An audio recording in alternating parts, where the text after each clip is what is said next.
신약성경 111면 누가복음 10장 38절부터 42절까지의 말씀, 이 말씀을 통해 하나님의 음성을 들으시기 바랍니다. 그들이 길 갈 때에 예수께서 한 마을에 들어가심에 마르다라 이름하는 한 여자가 자기 집으로 영접하더라. 그에게 마리아라 하는 동생이 있어 주의 발치에 앉아 그의 말씀을 듣더니 마르다는 준비하는 일이 많아 마음이 분주한지라. 예수께 나아가 이르되 주여 내 동생이 나 혼자 일하게 두는 것을 생각하지 아니하시나이까. 그를 명하사 나를 도와주라 하소서.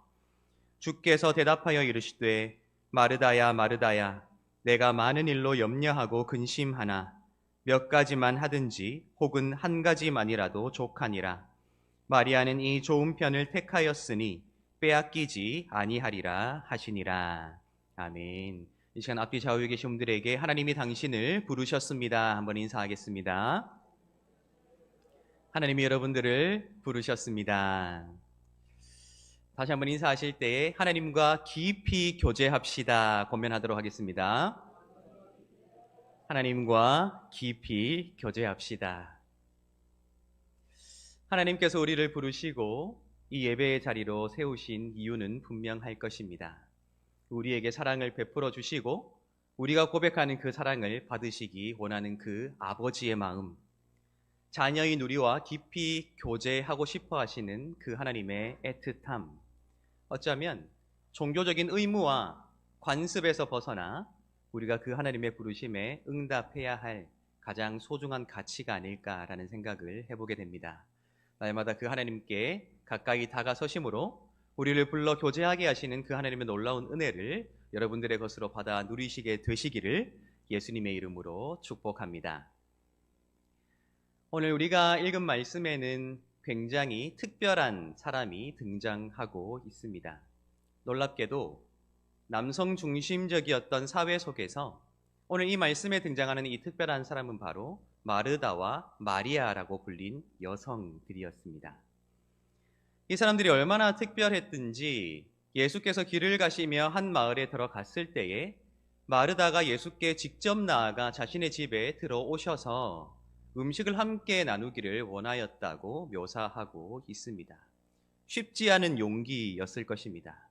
유명했던 랍비, 메시아가 아닌가 하는 수많은 소망을 가지게 했던 그 한 사람, 어쩌면 여성으로서 다가서기 힘든 대상이었을지라도 용기 있게 그분 앞에 나아가 청하였을 때 놀랍게도 그분께서 응답하신 사건이 오늘 이 말씀에 기록되어 있다는 것이지요.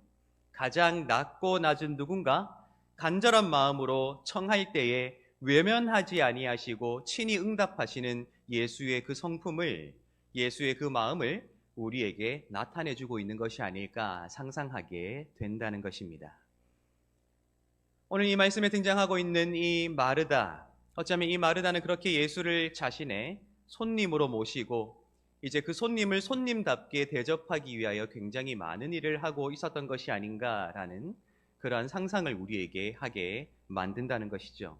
놀랍게도 누가복음에서는 이렇게 마르다와 마리아가 예수를 영접했다는 이야기로 그치게 되지만 요한복음에 가게 되면 이 마르다와 마리아의 오라버니였던 나사로라는 한 사람을 예수께서 얼마나 사랑하셨는가 하는 것이 기록되어 있지요. 그가 죽었을 때 예수께서 함께 눈물 흘리시고 그를 살리신 이야기가 기록되어 있는 것을 볼 때 초기 그리스도인들에게 이 마리아와 마르다와 나사로라는 이 한 가정이, 이 남매가 예수께 얼마나 특별한 존재로 인식되었는가 하는 것을 간접적으로 우리에게 드러낸다 할 수 있을 것입니다. 굉장히 특별한 사람들이지요. 예수와 굉장히 가깝게 교제했던 사람들의 이야기, 예수를 모실 수 있었던 사람들의 이야기, 예수의 그 애통해하는 그 감정과 마음을 이끌어낼 수 있었던 특별한 관계 속에 있었던 사람들의 이야기가 오늘 이 말씀을 통해 시작되고 있기 때문입니다. 그렇게 특별한 사람들에 관한 이야기가 기록되어 있다는 것입니다. 그런데 다른 한편으로는 예수와 관계를 맺었던 굉장히 특별한 사람들의 이야기이기도 하지만 우리에게는 굉장히 진땀 흘리게 하는 이야기이기도 하다는 것을 우리가 발견하게 되지요. 여러분들은 오늘 이 짧은 구절을 읽으시면서 어떤 부분에서 진땀을 흘리셨나요? 우리 40절을 다시 한번 읽어보도록 하겠습니다. 40절입니다. 마르다는 준비하는 일이 많아 마음이 분주한지라 예수께 나아가 이르되 주여 내 동생이 나 혼자 일하게 두는 것을 생각하지 아니하시나이까 그를 명하사 나를 도와주라 하소서라고 기록되어 있습니다. 여러분 대신방 기간이지요. 각 가정에서 저와 함께 예배 드리고 있는데 눈에 보이지 않지만 여러분들이 그 예배를 드리기 위해서 얼마만큼 많은 준비를 하는가 제가 상상이 됩니다. 보잘것없는 제가 무엇이라고 그렇게 대접해 주시는지 항상 몸둘 바를 모르겠어요. 그런데 상상해 보시기 바랍니다. 우리가 시간 약속을 하고 함께 신방을 하며 예배를 드리는데 여러분들이 아무리 열심히 준비를 해도 그 시간까지 맞춰낼 수가 없는 거예요. 굉장히 분주하게 그 신방을 준비하는 중에 제가 도착한 것입니다. 도착했는데 정리가 전혀 되어 있지 않은 것이죠. 그래서 여러분들이 진땀을 흘리며 얼굴이 빨갛게 상기되어 계속해서 그것을 정리하고 있는데 함께 예배 드려야 하는 나의 아내가 나의 남편이 그저 우두커니 앉아 있는 것이 눈에 보이는 것입니다. 그런데 여러분들이 갑자기 저에게 와서 목사님, 저 여자 좀 보세요. 저 남자 좀 보세요. 저 왼수 같은 사람이 나는 바빠서 이렇게 진땀 흘리고 있는데 저렇게 가만히 앉아 있는데 제발 좀 혼내주세요라는 말을 진심으로 저에게 했다고 생각해 보십시오. 아마 그 자리에 동석한 우리 구역장님들 아마 몸둘 바를 모를걸요? 자칫하면 당장 그 자리에서 뛰쳐나갈지도 모르는 그런 진땀 흘리는 상황들이 발생되지 않겠습니까? 오늘 마르다가 예수께 내 동생 저 마리아를 좀 보세요. 나 혼자 이렇게 바쁘게 준비하는데 주님 좀 혼내주세요. 이렇게 말하는 것을 제가 읽을 때마다 이 등골에 땀이 흘러내려요. 와, 굉장히 특별한 관계인데, 아름다운 교제인데 그 교제 가운데 이렇게 큰 신뢰를 하다니, 그 손님을 손님답게 대접하기 위한 모든 행위였을 텐데 오히려 그 손님 앞에서 이런 결례를 행한 이 마르다의 이 실수를 바라볼 때 2000년 후를 살아가는 저이지만 제가 어찌할 줄을 모르겠는 그 마음, 여러분도 혹시 이 말씀을 읽으면서 그렇게 진땀 흘려보신 적이 없으신지요? 한 가지 궁금하지요?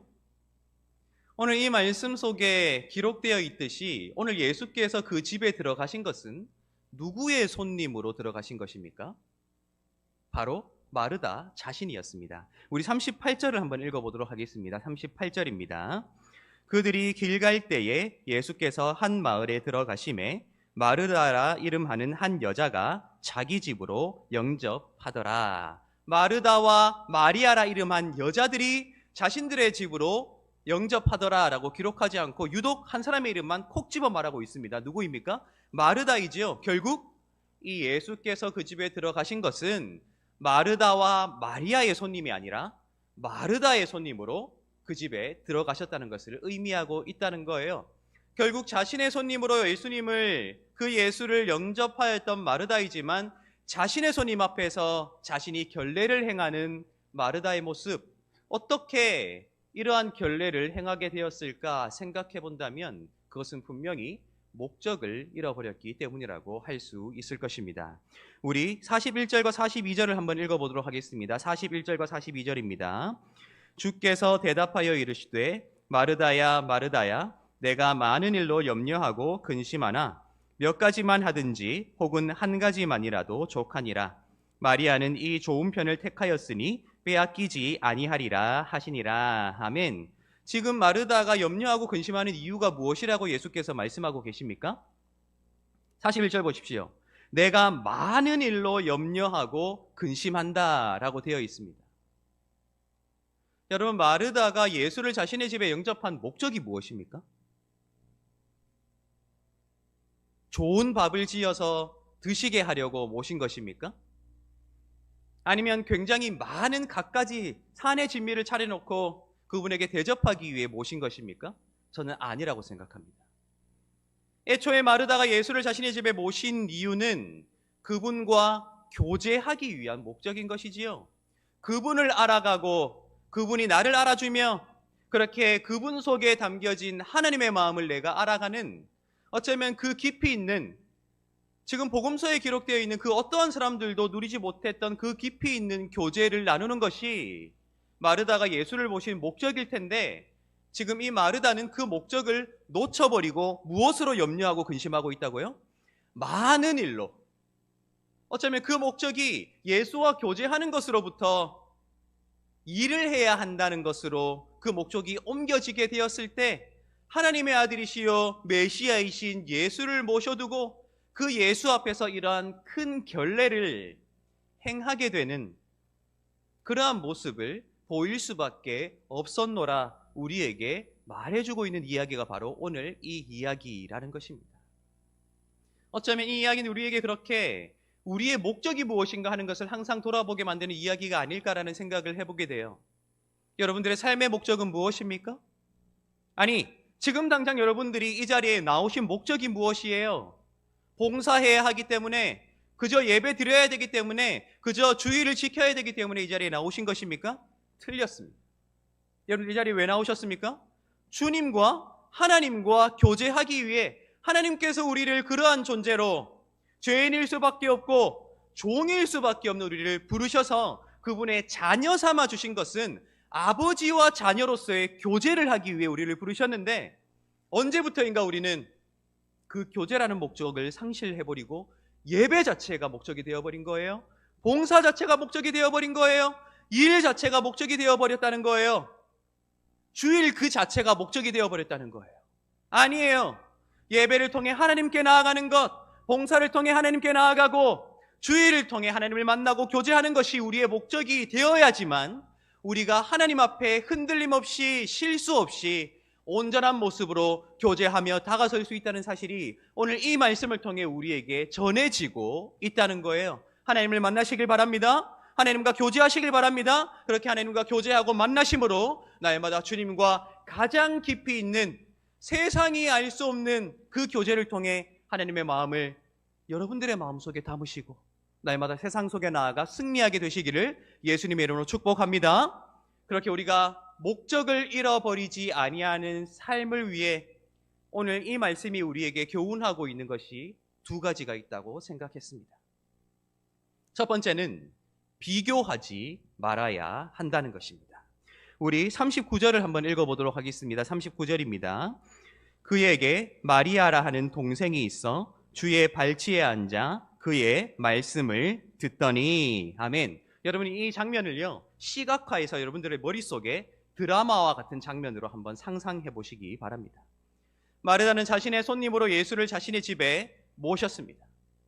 그 예수, 위대한 랍비라고 불렸던 그 예수, 메시아라는 소망을 불러일으켰던 그 예수를 대접하기 위해 마르다가 다양한 일들을 하고 있는 것입니다. 달그락달그락, 그릇 소리, 탁탁탁탁탁, 도마 소리, 참 많은 소리들이 들리고 있는데, 잠깐 마르다의 관점, 즉 카메라가 마르다가 일하고 있는 그 장면으로부터 다른 곳을 비추게 되는 것입니다.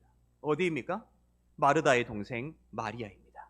여전히 그릇 소리가 들려요. 짤그락짤그락짤그락, 여전히 도마 소리가 들리는데 잠깐 마르다의 눈이 마리아를 향하게 되는 것이죠. 그 마리아가 무엇을 하고 있습니까?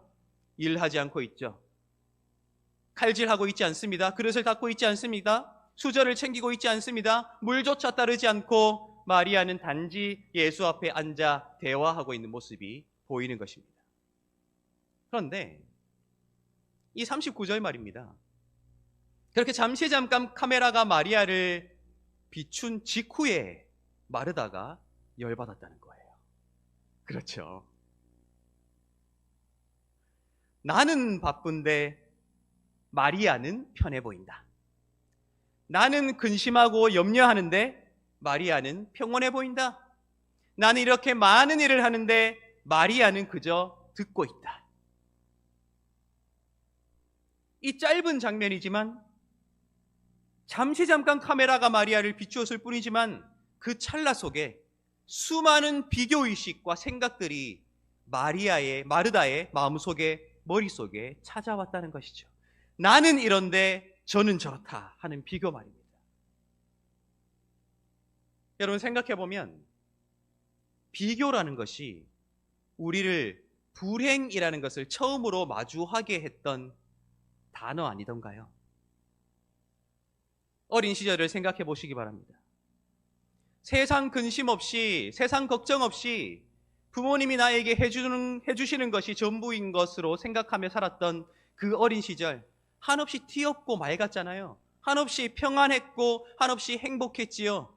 내가 엄마 아빠에게 사랑한다고 고백했던 그 시절, 엄마 아빠가 나를 향해 뽀뽀해주며 사랑한다고 고백해 주셨던 그 시절, 아무런 근심 걱정 없이 엄마가 해주시는 밥을 먹고 부모님이 사주시는 옷을 입고 부모님이 인도하시는 그 길을 따라 걸을 때 그렇게 평온했던 우리 어린 시절이 존재하고 있죠. 그런데 언제부터인가 여러분들 마음속에 무엇인가 불행이 찾아오지 않았었나요?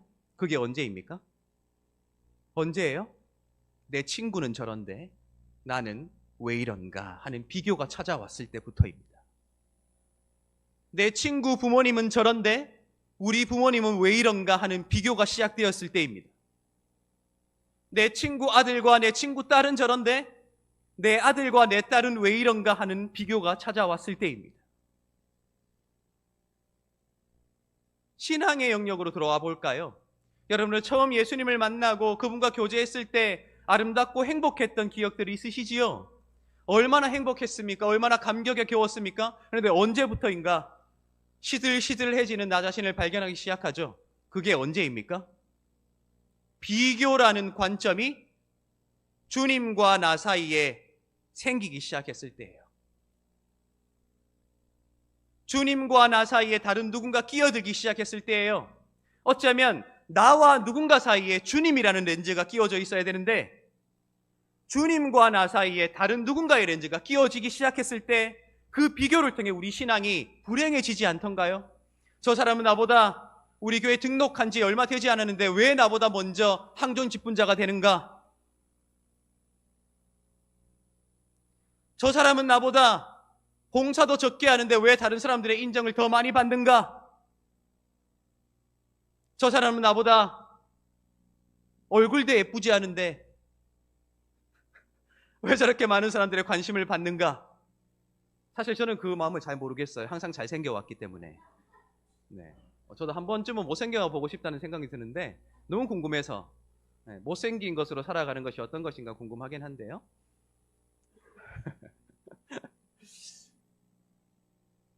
그렇지 않던가요? 주님과 나 사이에 누군가 끼어들기 시작했을 때 내가 불행해지더라. 잠깐 카메라가 마리아를 비추었을 뿐인데 마르다 마음속에 생겨버린 주님과 자신이 교제해야 한다는 그 목적을 상실해버리도록 마리아라는 렌즈가 자신의 눈에 더 씌워지게 되었을 때 마르다는 예수를 바라보지 못하고 이를 바라보게 되었다. 그것이 주님과 자신과의 교제에 있어 큰 결례를 만들어 냈다는 거예요. 여러분, 저는 신학대학원에 진학했던 2007년 1월부터 설교를 시작했어요. 나름대로 오래되었지요. 그런데 제가 저 자신을 나름대로 객관화해서 저를 생각해 볼 때에 저는 별로 재미없는 사람이더라고요. 설교를 하면 항상 분위기를 엄숙하게 만드는 특이한 은사가 나한테 있다는 사실을 발견하게 되었어요. 그런데 제가 다른 많은 설교자들의 설교를 듣고 보게 되지 않겠습니까? 누군가 설교하는 것을 보면 그렇게 재미있을 수가 없어요. 그렇게 많은 사람들의 폭소를 자아내고 그렇게 분위기를 한껏 재미있게 만드는 설교자들의 수많은 설교들을 들으면서 저 자신이 초라하다는 생각을 했던 때가 굉장히 많이 있었어요. 요즘도 가끔 그런 생각이 찾아와요. 나는 왜 이렇게 재미있게 말하지 못할까? 나는 왜 이렇게 지루한 사람일까? 왜 내 설교만 들으면 다 저렇게 숙면을 취하시도록 나는 이러한 능력을 가지게 되었을까? 그런데요, 그 비교가 저의 장점을 앗아간다는 생각을 하게 되더라고요. 깨달았어요. 내가 아무리 그것을 담고자 노력하면 노력할수록 똑같은 재미있는 이야기를 해도 나는 결코 재미있게 이야기할 수 없는 사람임에는 분명한데, 그것을 따라하면 따라할수록 내 것도 잃게 되고 남의 것도 내 것으로 만들지 못한다는 사실을 발견하게 됐어요. 이 비교가 말입니다, 우리의 삶에 항상 그러한 장애가 되지 않던가요? 이 비교가 항상 나를 더 행복하게 하기보다는 더 조바심 내게 만들고 더 불행하게 만들게 되지 않던가요? 어쩌면 우리의 신앙이 주님과 더 깊은 교제로 나아가지 못하는 이유가 바로 거기에 있는지도 모르겠어요. 주님과 나 사이에 무엇인가 다른 사람이 끼어들어 있다. 마르다는 자신의 손님으로 예수를 모셨으나 자신과 예수 사이에 마리아를 끼워 넣어버리고 말았다. 어쩌면 우리가 제거해야 할 렌즈가 바로 그것인지도 모르겠어요. 기억하십시오. 내가 누군가를 대할 때 그 사이에 예수라는 렌즈가 들어가는 것은 건강한 것입니다. 그러나 내가 예수 앞에 나아갈 때에, 내가 하나님 앞에 나아갈 때에 그 사이에 다른 누군가가 끼어 있다? 그것은 우리가 당장 버려야 하는 왜곡되어진 렌즈라는 것이죠. 나는 나 자신으로 주님 앞에 나아가야 하며 나는 나 자신으로 주님 앞에 다가서야 한다. 그 모습을 주님께서 사랑하시는데 왜 나는 내 모습을 숨기려고 하는가? 날마다 비교하지 마시고 여러분들 스스로의 모습으로 주님 앞에 다가서심으로 세상이 상상할 수 없는 가장 기쁘고 행복한, 가장 깊이 있는 교제를 주님과 나누게 되시기를 예수님의 이름으로 축복합니다. 두 번째는 한 가지를 찾아야 한다 하는 것입니다. 오늘 우리가 읽은 이 말씀은 우리에게 참 많은 오해를 불러왔던 말씀 가운데 하나일 것입니다. 마르다는 참 많은 일로 분주하고 염려하고 바쁘지만 마리아는 예수의 앞에 앉아 그의 말씀을 들었다 하는 이 내용, 그리고 예수께서 마지막으로 이렇게 말씀하시잖아요. 42절을 보십시오.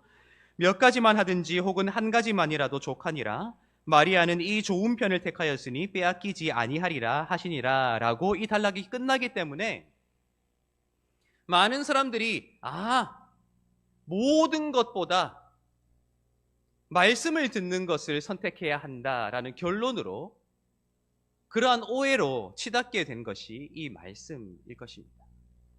그런데 오늘 이 말씀을 다시 한번 면밀히 보십시오. 예수께서는 절대로 모든 것을 내려두고 내 말을 듣는 것이 가장 좋다고 말씀하신 적이 없으십니다. 그 어떠한 것들보다 설교 듣는 것이 가장 중요하다고 말씀하시지 않는다는 거예요. 그렇지요? 어떻게 말씀하십니까? 다시 보세요. 42절, 몇 가지만 하든지 혹은 한 가지만이라도 족하니라. 할 수 있는 것까지만 해라. 안 되면 한 가지만 해라 라고 말씀하시는 거예요. 그리고 마리아는 그것을 선택한 것이죠. 할 수 있는 것 중에 택한 그 한 가지가 바로 말씀을 듣는 것이었다 하는 것입니다. 이 한 가지는 분명합니다. 예수와 나 사이에 교제가 끊어지지 않기 위한 그 한 가지, 그 한 가지라는 거예요. 마리아는 수많은 일을 했습니다. 국을 끓였지요. 전도 부쳤지요. 그렇죠? 밥도 했지요. 수많은 반찬들을 했지요. 그 가운데 그 모든 것보다 나에게 와서 내 말을 듣는 것이 더 중요하다는 것이 아니에요. 한 가지, 국만 끓이는 것으로도 나와 교제할 수 있다면 그것이 족하다는 말인 것입니다. 한 가지를 찾으라는 거예요. 우리가 수많은 일들을 동시에 할 수밖에 없는 상황 속에 처해 있을지라도 그 많은 일들을 하면서도 나와 예수 사이의 교제를 잃어버리지 않도록 만드는 단 한 가지를 굳게 붙잡아야 한다는 사실이지요. 여러분들은 그것이 무엇입니까? 찬양하는 일이 될 수 있을 거예요. 교사로 헌신하는 일이 될 수 있을 거예요. 주방에서 요리하는 일이 될 수도 있을 거예요. 우리가 사람이 참 많아서 한 사람이 한 가지 봉사만 할 수 있다면 참 좋지만 사람이 많다 하더라도 꼭 그렇지는 않더라고요. 교회마다 꼭 일하는 사람만 일해요. 한 사람이 수많은 일들을 하게 된단 말이에요. 그렇다면 그 중에 내가 수많은 일들을 동시에 하게 되더라도 한 가지만큼은 내가 이 일을 할 때는 내가 예수와 교제하기 위해 그 교제의 근거가 될 한 가지는 굳게 붙잡고 있어야 한다는 사실을 오늘 이 말씀이 우리에게 전해주고 있다는 거예요. 여러분, 제가 토요일마다 여러분들과 함께 예배당을 청소하잖아요. 제가 그 청소를 하는 이유가 무엇이라 생각하십니까? 뭐 시간이 남아들어서 하는 것은 아닌 거 아시죠? 토요일에 진짜 바빠요.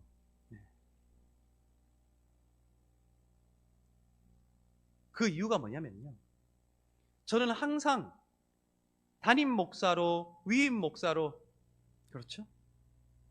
그렇게 여러분들 앞에 그러한 일들을 하는 사람으로 살아갈 수밖에 없는 인생이 되어버렸어요. 생각해보면 내가 목사이기 전에 김주환이라는 한 사람이잖아요. 하나님께서 저를 목사로 지으셔서 이 땅에 보내신 것이 아니란 말이에요. 내가 자연인으로서의 김주환으로 하나님과 홀로 교제할 수 있는 하나의 일이 있다면 무엇일까?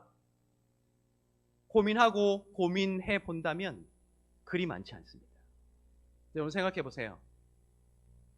제가 이 예배당 앞을 지나가며 휘바람을 불며 지나갑니다. 그 휘바람을 누가 들었어요? 그러면 만으로 42세가 된 저 자연인 김주환이 휘바람을 불며 지나간다라고 말할 사람은 거의 없을 것입니다. 우리 목사님 또 휘바람 부시네. 반드시 목사라는 직분이 그 앞에 붙게 돼 있어요. 그런데요, 제가 마대 걸레를 붙잡고 저 4층을 닦는 동안에는 저는 김주환으로 하나님과 교제하고 있는 거예요. 설교하는 거요, 가르치는 거요, 신방하는 거요, 다 목사로 하는 거예요. 그런데 그 청소하는 동안만은 저는 그냥 김주환인 겁니다. 제 모습으로 그냥 하나님께 나아가는 거예요. 저는 그 하나님과 나 사이에 직분 없이, 전제 없이 교제할 수 있는 그 시간 지켜나가기 위해 저는 그냥 제가 할 일을 찾아서 하는 것이지요. 여러분들은 장로이기 이전에, 권사이기 이전에, 집사이기 전에, 교사이기 전에 여러분들과 예수 사이에 교제를 하기 위해 붙잡고 있는 것이 있다면 그것이 무엇인가 하는 것이죠. 그것이 없다면 여러분 깊이 있게 생각하세요. 내가 이 일 할 때만은 정말 주님 앞에서 기쁘더라. 그거 한 가지 반드시 찾아야 되는 거예요. 그렇지 않다면요, 수많은 일들을 둘러싸여 우리 너무 힘들 뿐이에요. 고생만 할 뿐이에요. 그래서 마르다가 그랬던 것처럼 주님 앞에 실수하게 되는 거죠. 저 사람은 왜 이렇게 봉사하지 않는가 비교하게 되고요. 주님, 저 사람도 제발 좀 쳐서 복종하게 해서 일 좀 하게 해주세요 라고 말하게 되는 거예요. 여러분들은 아무 전제 없이 여러분과 하나님 사이에 기쁨이 넘치고 깊이 있는 교제를 할 수 있는 그 한 가지를 반드시 찾아야 한다 하는 것입니다. 오늘 이 말씀을 기억하십시오. 특별한 교제, 마르다와 마리아, 이후에 나사로까지 세상 그 누구도 누릴 수 없었던 그 특별한 교제 속에 이 사람들이 들어가 있었습니다. 그러나 그들은 실수했지요. 그 아름다운 교제 속에 큰 결례를 범하였습니다. 그 결례를 애써 숨길 수도 있었지만 기록하여 우리에게 읽게 한 누가의 의도는 분명할 것입니다. 목적을 상실하지 말라. 비교하지 말라.